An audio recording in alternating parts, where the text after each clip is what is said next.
My name is Daniel Cross. I am 70 years old. I live in River Oaks, Houston, Texas.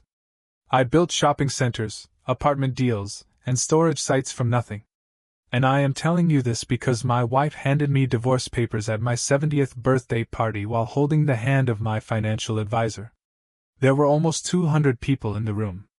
Old investors. Club friends. People who had watched me build a life one deal at a time. Elise stood beside the cake like she was giving a toast. Then she smiled at Grant and said she would be leaving me with half of everything. Nobody looked at her hand first. They looked at mine. I did not slam the glass. I did not shout. I raised my wine and told them both congratulations. I said they had stayed in character longer than I expected. Then I turned and walked upstairs. That was the moment everyone in that room thought they understood the story. An old man. A younger wife. A trusted advisor. A clean betrayal with a rich ending. They were wrong. Elise was 50. Beautiful, polished, careful with every word. Grant Holloway was 53. He had managed my money for 11 years. I had introduced him as family more than once. That was my mistake, not my weakness. Elise kept talking after I left. She wanted the room to hear the word prenup. She wanted them to hear half of what she believed was a $20 million personal estate. Grant wanted silence after that, the kind that sounds like certainty. I let them have it. Because people show their truest face when they think the numbers are already settled. They stop acting careful. They stop reading closely. And that night, in my own house, both of them said too much. They just did not know what I knew. People like Elise always mistake restraint for age. They see a man who no longer needs to prove himself, and they decide he no longer knows how to protect himself. That was the first lie she told herself about me. Grant told himself the second one. He believed that because I wore old suits, drove my own car, and still ate lunch at the same place off San Felipe, I must have left my life where a younger man could map it. I let both of them believe that. I lived in a large house, but not a flashy one. River Oaks has men who collect attention the way other men collect cars. I was never one of them. My watch was steel. My shoes were polished but old. My driver had been gone for years because I preferred my own silence. The people around me called it discipline. Elise called it habit. Grant called it outdated. What none of them understood was that a quiet man hears every loose floorboard in a room. Elise liked rooms with chandeliers, donor tables, and people who said her name before she reached them. She learned fast. Too fast. She learned which fork to lift first, which wives mattered, which last names opened side doors at charity auctions. She knew how to stand beside me and look like the final reward for a long American life. A graceful wife. A younger smile. A softer ending. That was the picture, anyway. I did not marry her because I was lonely. I married her because after my first wife died, the house had become too efficient. Everything worked. Nothing breathed. Elise brought movement into it. Music in the kitchen. Flowers in rooms nobody used. A new energy at dinners where old friends had started speaking to me like I was already halfway gone. For a while, I respected that. For a while, I thought she respected the years it had taken me to build what she walked into. Then her language changed. Not all at once. That is not how smart people reveal themselves. It happened in pieces. She stopped asking what I wanted and started asking how things were structured. She stopped saying your buildings and started saying your holdings. She asked careful questions about valuation windows, beneficiary designations, tax exposure, and whether certain assets were still kept personally for simplicity. Simplicity. That was one of Grant's words. I noticed that. Grant Holloway never looked like danger. That was his gift. He was neat, measured, and modest in the way he occupied space. 11 years earlier, he had helped me untangle a refinancing mess on 2 retail properties when my own people were too proud to admit they were late. He saved me time. Then he saved me money. Then he became the man people trusted. Because he always seemed to want less credit than he deserved. Men like that get close to your numbers. Then they get close to your calendar. Then, if you are careless, they get close to your blind spots. I was not careless. By the time Elise started repeating his language at dinner, I had begun watching what both of them touched. Not confronting. Watching. A wrong man hides when accused. A confident man keeps moving. I wanted movement. That was the point. I did not need to catch them in some confession. I needed to know whether they were only betraying my marriage, or trying to read the paper behind my life. Those are two different crimes of the heart. Only one of them comes with a calculator. Grant never needed to touch a room to control it. He only needed to lower his voice. Men who want attention reveal themselves fast. Grant did the opposite. He made people lean in. He let other men tell his story for him. Careful. Brilliant. Loyal. The kind of man you trusted with numbers because he never sounded impressed by them. He was not born into clubs or donor boards. Neither was I. But unlike me, he built his rise through proximity. He learned which hand to shake, which silence to keep, which wealthy man needed to feel wise in front of a younger one. He knew how to become useful without becoming memorable. That is a dangerous skill in finance. For 11 years, he earned his place. He sat in on refinancing meetings. He reviewed tax projections with counsel. He knew which properties still carried old debt and which ones had already been cleared. He did not know everything. I never allowed that. But he knew enough to build an outline. And an outline is all a patient thief needs if he thinks the ending will come through marriage instead of paper. Elise was different. She did not want my systems. She wanted what those systems looked like from across a ballroom. She wanted invitations.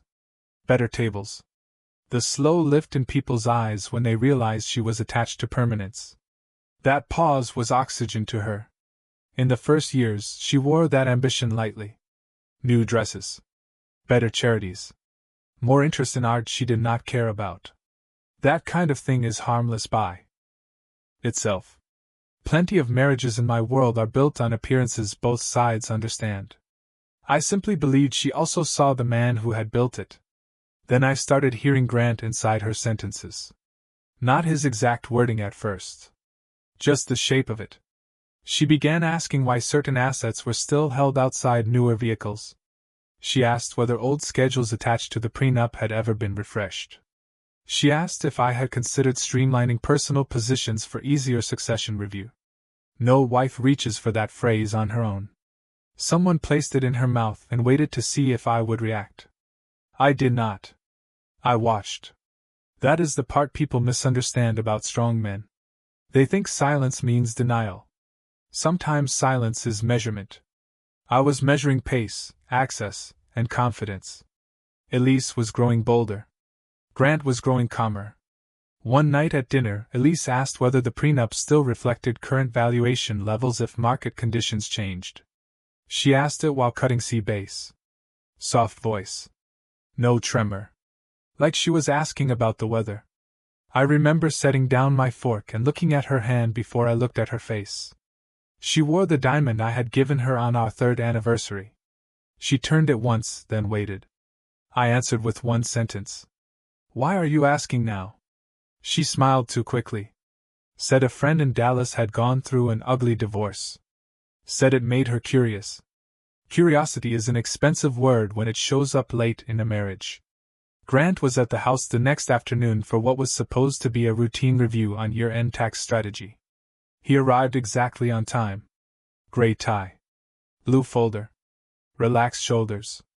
I let him walk through the numbers he had prepared. I watched where his eyes paused.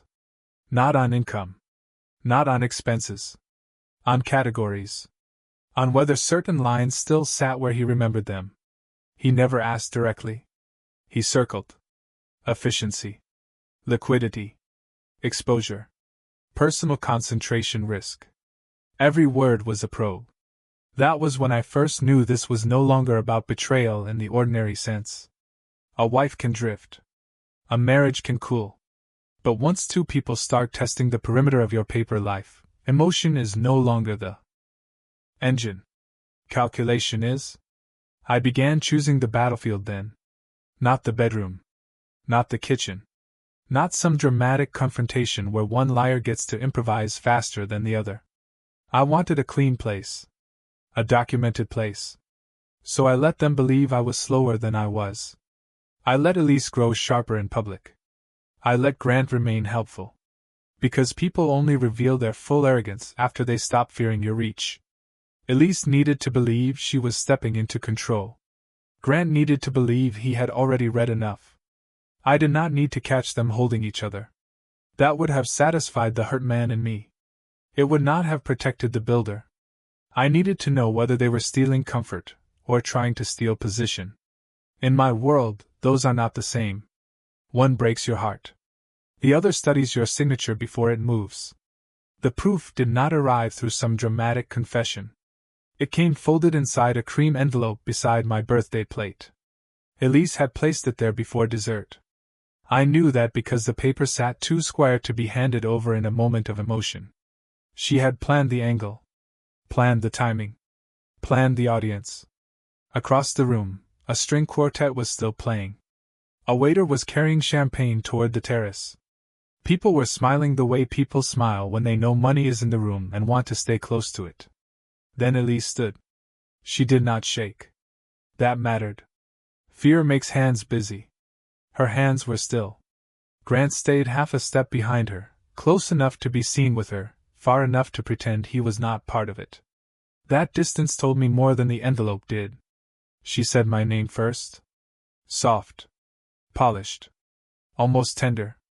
Then she said she could not live inside silence anymore. She said she had found clarity. She said she had legal papers prepared. She used words designed for witnesses, not husbands. I opened the envelope and found the divorce filing on top. Under it was the first page of our prenup. Not the full agreement. Just the opening page. The one with names, dates, and enough formatting to make a room believe the ending had already been written. 3 lines were marked in yellow. Marital. Estate. Separate property. Valuation. She wanted the room to hear those words before they heard anything else. That was not the detail that turned the key for me. It was a note in the margin. Small. Fast. Written in blue ink. A clean 50 after valuation. Not Elise handwriting. Grant. I knew his handwriting because I had watched it move across meeting pads for 11 years. Tight letters. Controlled pressure. A man who wrote the way he spoke. Never loud. Never messy. Certain. The back of my throat went dry. Not from shock. From confirmation. Until that second, there was still a corner of me willing to believe this was only a marriage collapsing in an ugly way. Painful. Public. Embarrassing. But ordinary in its own sad category. That note killed that last excuse. This was not heartbreak dressed up in legal paper. This was planning. Coaching. Timing. A financial red disguised as emotional honesty. Elise kept speaking while I looked at the page. She said the agreement had been reviewed. She said she understood her rights now. She said fairness mattered. Grant said nothing. That was his role. Let her deliver the emotion. Let the paper carry the threat. Let me react. I did not give him that. The room misread my silence the way they had misread my age. They thought I was swallowing humiliation. I was counting steps, faces, exits, and which part of the story had become paper. I folded the page once. Then again. I slid it back into the envelope and set it beside my glass. Congratulations, I said. You both stayed in character longer than I expected. Then I stood and walked upstairs with the envelope in my hand. Not to escape. To open the drawer that held the gray binder, the second phone, and the timeline I had started building 14 months earlier. Upstairs, the house sounded different. Music from below came through the floor in waves. Laughter rose, then snapped apart. Someone near the staircase said my name in a whisper, the way people do when they want to stand close to a collapse without admitting they are enjoying it. I kept walking until I reached the bedroom, closed the door, and set the cream envelope beside my watch. Then I opened the lower drawer. The gray binder was there. So was the second phone. So was the brass key to the secondary safe behind the cedar panel in the study. None of them looked important. That was the point. I checked the time. 13 minutes. That was all I needed before the room downstairs started writing its own version of what my silence meant. I opened the binder to the first tab and ran my thumb down the list I had built over 14 months. Dates. Transfers. Meeting notes. Irregular questions. Changes in tone. Names of firms. Numbers that did not belong together. I had started that binder the week Elise asked whether beneficiary designations ever caused trouble when later marriages touched legacy planning. Casual on the surface. Loaded underneath. Below me, Elise kept talking. I could not hear every word. I did not need to. The rhythm told me enough. Her voice was smooth and public. Grant was speaking less. Good. Men like him always think control lives in volume. They forget timing tells the truth louder than speech. I turned on the second phone and called Laura Benton first. Laura had handled litigation for me years earlier. She was not sentimental. That was why I trusted her. When she answered, I gave her one sentence. It happened tonight. Open the packet. She did not ask whether I was sure. She said she would alert her team, preserve communications, and prepare the language we had already discussed if the matter moved from domestic humiliation to financial exposure. Then she told me not to answer anything from Elise until morning. I said I had no plans to answer anything. Next I called Owen Mercer. Owen was the private investigator I hired 14 months earlier after Grant asked 2 questions in the same week that did not belong together. One was about updated schedules attached to the prenup. The other was about whether I had ever considered consolidating certain personal holdings for easier future administration. A friend can ask one. A planner can ask the other. A man with both questions is asking for himself. Owen picked up on the second ring. It is live, I said. He understood. I told him Elise had made the move in public and Grant had written on the paper. I wanted every side account, every contact between them that touched money, and every movement around my office records room cross-checked before sunrise. Owen said he would start with the items we had already flagged and expand from there. The third call went to Matthew Rusk, my forensic accountant. Matthew sounded half asleep until I said Grant's name. Then the sleep disappeared. I told him to pull the Delaware consulting entity we had parked in suspicion and trace any pass-through activity connected to Elise. No assumptions. Just pattern, timing, and documentation. He asked if I wanted a preliminary read by morning. I told him I wanted enough by morning to know which lies should be opened first. When the calls were done, I stood still and listened. Downstairs, the house had grown louder. People always speak more freely when they think the strongest man in the room has finally broken. Elise was likely receiving sympathy. Grant was likely managing the edges. I opened the secondary safe with the brass key and checked the contents. Execution video certification for the prenup. Council correspondence. Updated charitable governance resolutions. Transfer ledgers. Independent tax memos. Nothing had moved. Nothing had been touched. Let me say this plainly. I did not move my life in one night. I did not suddenly hide assets because my wife embarrassed me in front of 200 people. What I built had been repositioned in layers over 14 months, with counsel, board review, tax analysis, and timing strict enough to survive daylight. Once I understood Grant was studying my paper life through Elise questions, I stopped treating suspicion like emotion. I treated it like risk. That is what saved me. Not rage. Not pride. Not luck. Risk management. I placed the binder, the phone, and the brass key in a leather folio, then looked once at myself in the mirror. My face was steady. My hands were steady. Only my throat carried that metallic dryness from downstairs. Then I opened the bedroom door. I did not go down yet. I stood at the landing and listened to Elise telling my guests a version of my future she had not earned the right to read. Keep talking, I thought. The middle of a collapse never begins with a scream. It begins with people saying too much before they understand what the number will be. I left the party before the party ended. That mattered. A man who stays too long inside his own humiliation lets other people frame it for him. I shook 3 hands on my way out. Nodded at 2 investors near the foyer. Told the caterer to send the extra desserts to the veterans' shelter we supported every December. Then I got in my car and drove myself through River Oaks without music. I did not go back to the office the next morning. I did not call Elise. I did not answer Grant. By 8:15, both of them had left messages. Hers sounded hurt. His sounded concerned. Concern is one of the cheapest costumes in finance. I spent the morning in my study, the gray binder on the desk, and my second phone beside a yellow legal pad. Laura Benton called first. Her team had placed preservation language around every channel we had discussed months earlier.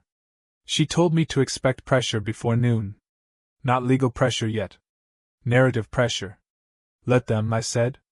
At 9:10, Owen Mercer sent the file. It was not dramatic. That was why I trusted it. 3 pages. Clean timestamps. Vehicle sightings. Meeting logs. No adjectives. No theories. Just movement.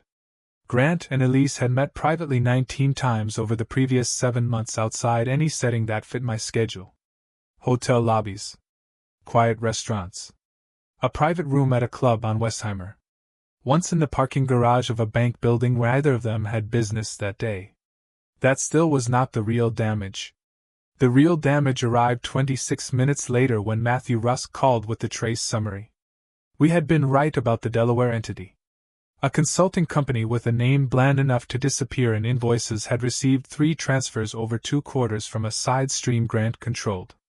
The amounts were not large enough to draw instant attention. 27,000. 31,000. 22,000.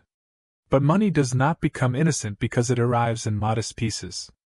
Matthew said the outgoing pattern mattered more than the incoming one.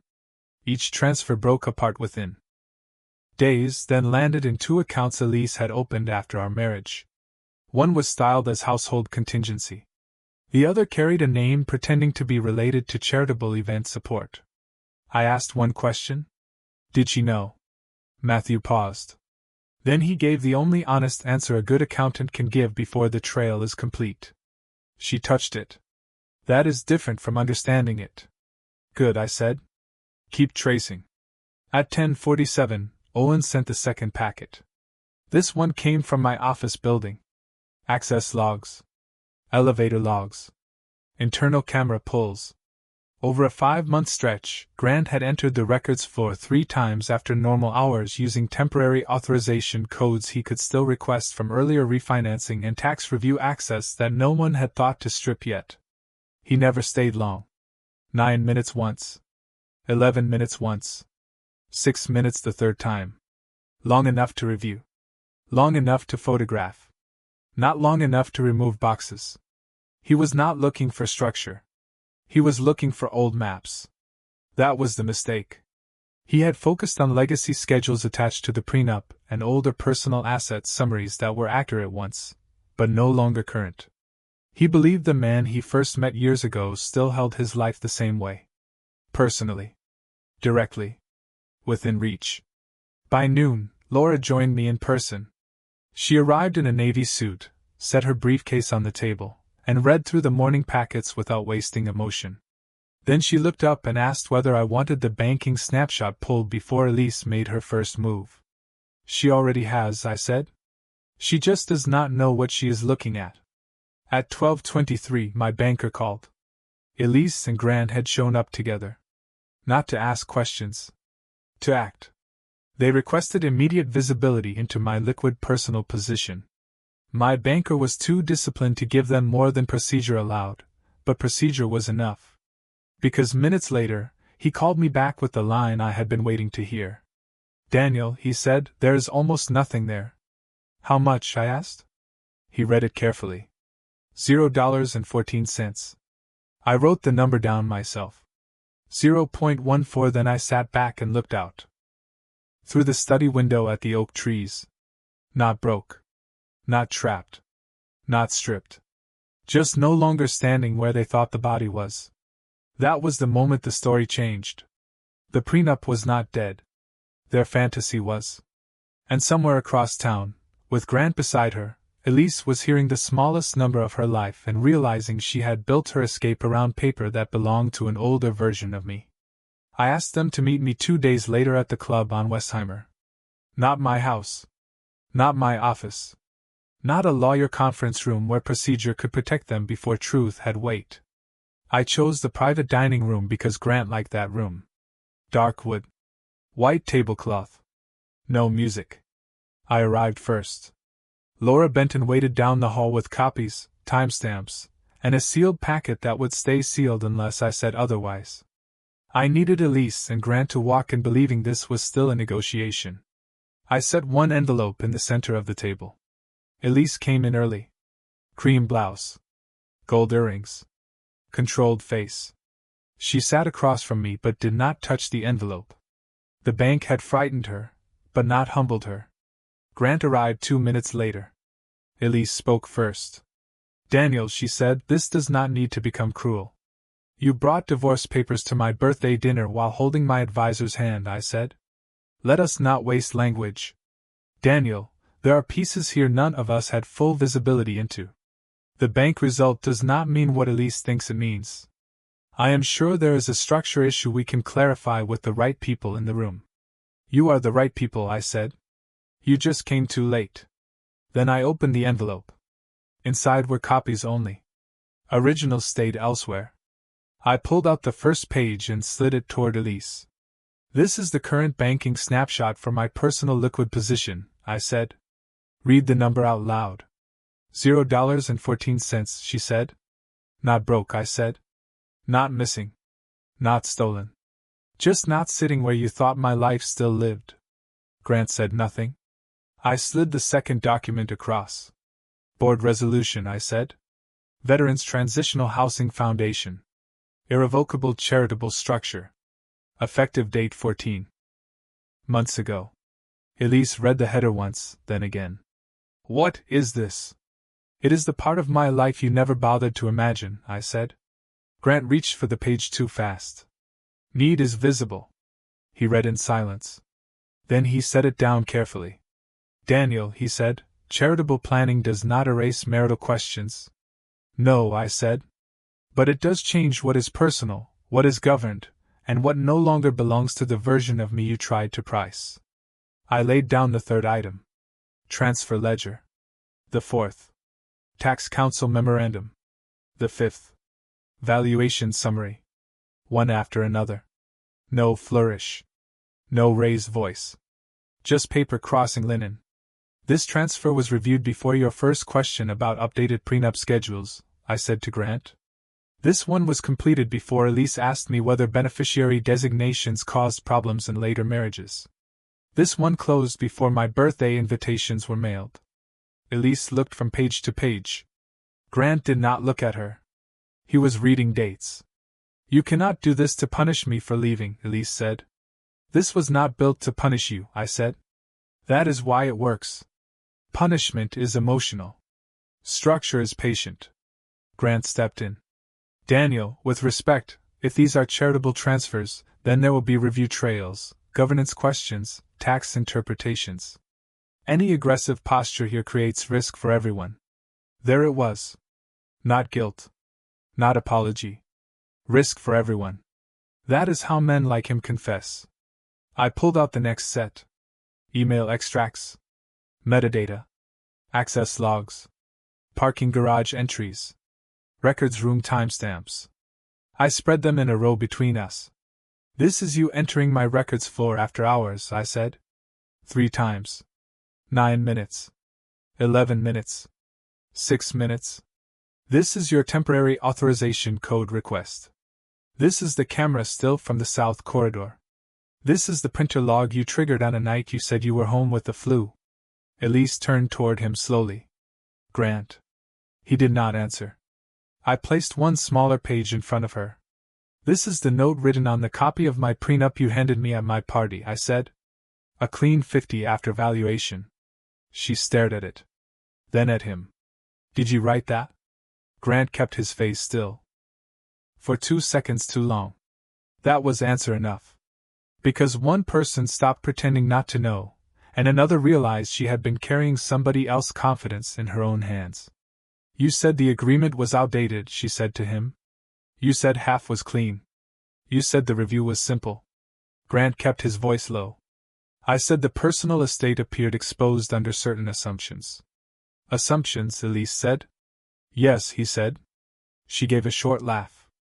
That was what you built this on. No, I said. He built it on access. You built it on appetite. That is why the two of you made sense to each other. I put down the next packet. Delaware Consulting Entity. Incoming transfers. Outgoing splits. 2 accounts opened after our marriage. 1 household contingency.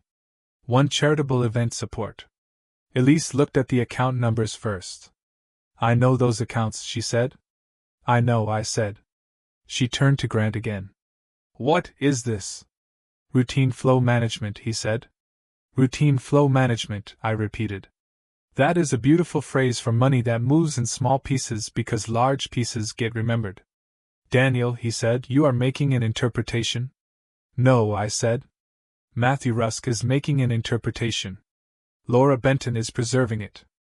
I am simply reading it in the right order. I took out the final draft from my folder and set it in front of Grant. Not a filing. Not yet. A referral timeline. Tax exposure summary. Supporting pattern notes. The color under his eyes faded. His lips pressed once.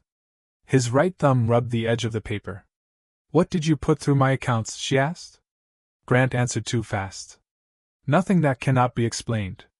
That was his worst line of the day. Because innocent men say no. Guilty men say explain. Then I spoke to Elise, not him. Listen carefully, I said. The prenup is still standing. Nobody destroyed it. Nobody outsmarted it. What disappeared was the fantasy that my personal life was still sitting in a neat pile waiting to be cut in half after dessert. Tears did not come to her eyes. What came instead was harder. The slow collapse of a person realizing she had made herself expensive for the wrong man and disposable to the right one. Grant tried. Once more. Daniel, if your goal is to protect your name, public escalation helps no one. My name is already protected, I said. That is the difference between us. I prepared before I was embarrassed. You moved after you got greedy. Elise, I said, if you sign a clean settlement and walk away from any claim against governed charitable assets, I will not make your social collapse bigger than it needs to be. I am not offering comfort. I am offering an exit before your mistakes start speaking in other rooms. And him, she asked? He is no longer your problem to misunderstand, I said. Subscribe if you like stories where paper talks louder than panic. Grant stood up too quickly. I would advise against threats, he said. Sit down, I said. I have not threatened you yet. I have described time. Then he sat. I gathered the pages into one clean stack. You both thought you were touching my future, I said. You were not.